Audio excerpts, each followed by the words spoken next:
Video کو like کر کے آگے شیئر ضرور کر دینا۔ اور پھر ابن زیاد نے جو وہ عمر بن سعد سے کہا کہ ان سے ایسے نہیں لڑنا، ان پہ پانی بند کرنا، اس لیے کہ اگر وہ کھاتے پیتے رہے تو تم ان سے جیت نہیں سکتے۔ فاتح خیبر کی اولاد کی بات ہے نا۔ علی کا گھر بھی کیا گھر ہے کہ اس گھر کا ہر ایک بچہ جہاں پیدا ہوا شیر خدا معلوم ہوتا ہے۔ ارے جہاں پیدا ہوا شیر خدا ہوتا ہے وہ تو پیدا ہی ہوئے تھے علی کے گھر میں، اولاد علی کے گھر میں پیدا ہوئی تھی اور پرورش ہوئی تھی وہاں۔ حضرت امام علی مقام نے اور جنگیں اس سے پہلے نہروان وغیرہ کی جو جنگیں ہوئی ہیں اس میں دشمنوں کے چھکے چھڑائے۔ امام حسین کی صرف یہی زندگی نہیں ہے، ان کی بہادری سے حیرت ہوتی ہے کہ جتنی جنگیں مولا علی کے دور میں لڑی گئی ہے دشمنوں کے چھکے چھڑائے ہیں امام علی مقام علی جدی علیہ السلام نے۔ یہ ایک الگ تفصیل ہے۔ حضرت عباس کی جنگ، عباس نے جو پہلی جنگ لڑی نا، پہلی جنگ جو لڑی ہے، حضرت عباس کی عمر اس وقت 12 سال کی تھی، 12 سال کی۔ غازی عباس کی عمر، پہلی جنگ 12 سال کی عمر میں لڑی ہے۔ تو اس وقت مولا علی نے کہا تھا بیٹا تو 12 سال کا لڑنے جا رہا ہے، تجھے تلوار چلانا آئے گی؟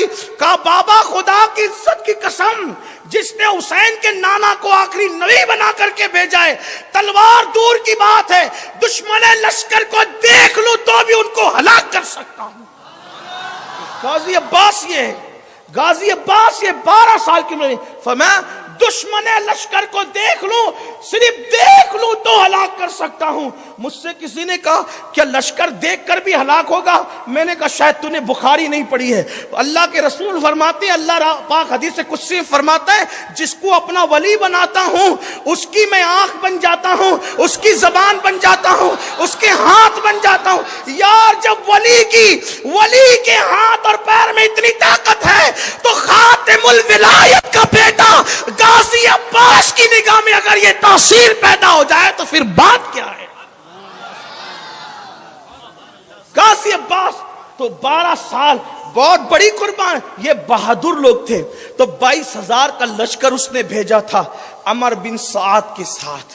یہ عمر بن سعد وہ پلید ہے، نیک باپ کا پلید بیٹا۔ یہ سعد ابن ابی وقاص صحابی رسول، سعد ابن ابی وقاص وہ ہیں جنہوں نے اس وقت جنگ بدر میں شرکت کی تھی جب ان کی داڑھی کے بال بھی نہیں نکلے تھے۔ یہ حضرت سعد ابن ابی وقاص عشرہ مبشرہ میں سے ہیں سعد، لیکن بیٹا ایسا پلید نکلا۔ یہ بھی پہلے جب ابن زیاد نے کہا نا کہ جا کر حسین سے لڑو، اس نے کہا میں نہیں لڑ سکتا، تو کہا کہ رے کی حکومت نہیں ملے گی، پھر چھوڑ دے رے کی حکومت۔ وہ گھر گیا، گھر جانے کا اس کے چھوٹے بیٹے نے کہا ابا جان رے چھوڑ دو، دولت چھوڑ دو، گھر میں بیٹھ جاؤ، مت لڑو آل نبی سے۔ بڑے بیٹے نے کہا ابا رے کی حکومت کا کیا ہوگا؟ اس کے بھانجے نے بھی کہا مت لڑو آل نبی سے، انجام بھیانک ہوگا، کچھ نہیں ملے گا۔ لیکن بہرحال رے کی حکومت کی لالچ میں وہ آیا۔ آنے کے بعد اس نے یہ کوشش بھی کی، بہرحال لالچی تو تھا کہ جنگ بھی نہ ہو، رے کی حکومت بھی مل جائے، تو اس نے امام علی مقام سے کافی باتیں کی۔ وہاں پر ایک شخص بیٹھا ہوا تھا جس کا بدن جو تھا نا وہ 2 رنگی تھا۔ 2 رنگی کو کہتے ہیں اپنی زبان میں، اردو زبان میں چت کبرا، 2 رنگی۔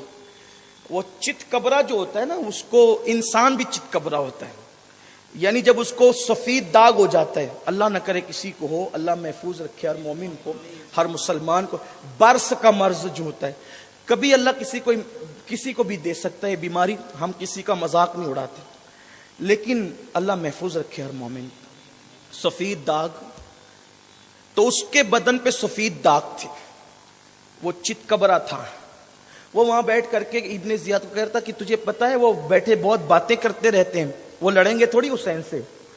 تو ابن زیاد نے کہا کہ کام کر، تو جا یہ خط لے کر کے جا، اگر وہ نہیں لڑتے نا تو تو ان کے ہاتھ سے سب کمانڈ لے لے اور تو نے لڑنا ہے۔ یہ آیا، آنے کے بعد جیسی امام حسین نے اس کو دیکھا، جب یہ آیا نا، یہ پہنچا ہے 9 تاریخ کی عصر میں۔ کب پہنچا یہ؟ 9 تاریخ کی، 7 سے تو پانی بند ہو گیا تھا، 9 تاریخ کی یہ ٹال رہا تھا، ابن سعد ٹال رہا تھا کہ جنگ نہ ہو، کوئی راستہ نکل جائے۔ راستہ تو نکلنا بھی نہیں تھا، حضور نے جو کہہ دیا تھا۔ لیکن جب یہ پہنچا 9 کی عصر میں تو اس نے کہا بھئی تو لڑتا ہے تو ٹھیک ہے، ورنہ تو رات رات بھر ان کے ساتھ بیٹھ کے باتیں کرتا ہے. تو ابن زیاد نے مجھ سے کہا ہے کہ جو ہے وہ ساری کمانڈ لے لے، اگر وہ نہیں لڑنا چاہتا تو لڑائے گا. اس نے کہا نہیں، میں رہ کی حکومت نہیں چھوڑ سکتا ہوں، میں لڑوں گا، تو میرا ساتھ دینا.